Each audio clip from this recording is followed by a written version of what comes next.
Inangadlaw, adi nakitahan, Huwebes Santo, ngan nagkakatitirok o ginsasalin urog naton an misa hagab-ihan panihapon han Ginoo. Nganiton maupay nga mensahe nga ginpapaabot haaton yan ang adlaw. Jesus is for others, He is our servant. Jesus para hiton nga tanan, andam magserbisyo.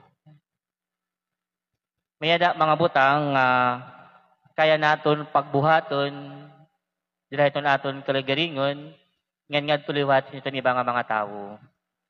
Mayada liwat mga butang nga kaya naton paghiumuon ha iba pero diri kaya naton paghimuon dira hiton aton kalagaringon ngan may ada mga butang nga nakinahanglan kita hinbulig hiton iba nga tawo.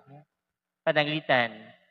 Sugad haamon nga mga kapadian, pwede kami makapagbunyag, pero dili kami pwede magbunyag iton amon kalugaringon. We can anoint sick people, but we cannot anoint with ourselves. Pwede kami mag-absolve hinsala hiton iba, pero dili kami pwede mag-absolve hiton sala hiton amon kalugaringon. Kinahanglan namon hinbulig hiton iba to prove that we are priests not for ourselves but for other people. Ngayon dila natin ebanghelyo nagsusumat nga Jesus nagugas han mga tiil han iya mga tinunan.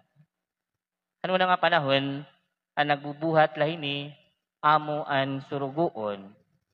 Pero Jesucristo bisan kun hiya Ginoo, bisan kun hiya an agaron naging surugoon hiya han iya mga tinunan. Gintagan kita hinsus baranan ni Jesus, basi pagbuhaton naton ngadto hiton iba nga tawo. He set an example that everyone should follow.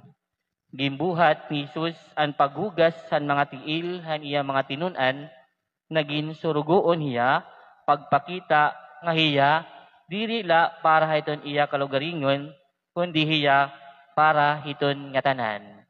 He is totally for others, willing to serve.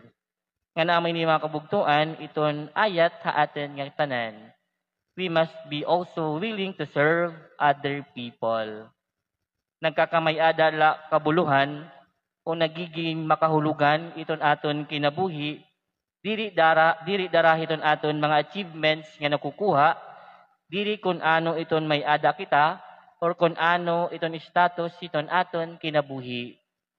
Nagkakamay-ada saysay iton aton kinabuhi kung kita andam maghalad o magserbisyo ngadto hiton iba. Our lives become meaningful when we offer them to others to serve them. Jesus has become everything for you and for us. He has never been for himself. He is totally for us, willing to serve. Ngan mapakianan kita, paano ba kunta kita magsiservisyo nga hiton iba nga tawo? Paano ba hi Kristo magserbe haaton? Duduhang butang. Siyahan, his service is rooted by love. Ang paging surugoon ni Jesus, aniya pagserbisyo, nakaugat didahan gugma. It was not the worthiness of the disciples that drove Jesus to serve them. It was love. Pinaagihan gugma ni Jesus, nakapagserbihiya han iya mga tinunan. Nga namin ni mga kabugtuan, iton ayat sa atin nga tanan. Sana, iton aton pagserbisyo, sugad kan Hesus Kristo, nakaugat dida hiton gugma, diri hiton kwarta, diri hiton kasikatan, o di ngani hiton gahom. A good servant, one must be driven only with love for his people. Yan ang panahon, labi na kay ti arabot na iton election, damo iton mga tawo nga karuyag maging surugoon hiton nga tanan. Basahan niyo iton mga tarpulin. No? Damo iton mga tawo nga andam ighalad o igsakripisyo iton ira kalugaringon para hiton pagserbisyo hiton katawhan. Sana iton aton willingness hiton pagserbe, diri para sumikat kita, diri para maging riko kita, diri para magkamayada naton gahom, diri kay mayada naton ginhuhulat nga kabalyo, kundi labawhan nga tanan, dara kay higugmaon naton, iton aton igkasitawo. Our service must be rooted by love, because we can serve without loving, but we cannot love without serving. Pwede kita magserbisyo nga waray gugma, pero dili kita pwede humigugma nga waray pagserbisyo. Ikaduha, Jesus served with humility.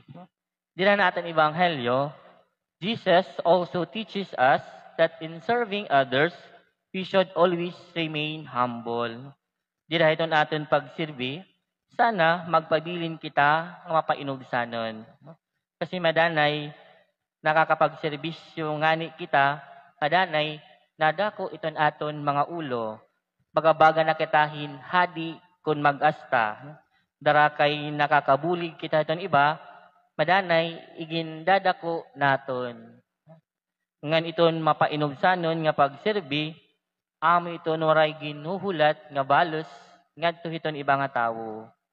Madanay kasi kung kita nakakapagserbi, iton hibahaaten karuyag nga pagpaparakpakan, karuyag nga tatagusyahon, karuyag nga igkukongratulate, o di nga ni karuyag naton nga permi kita iga-acknowledge.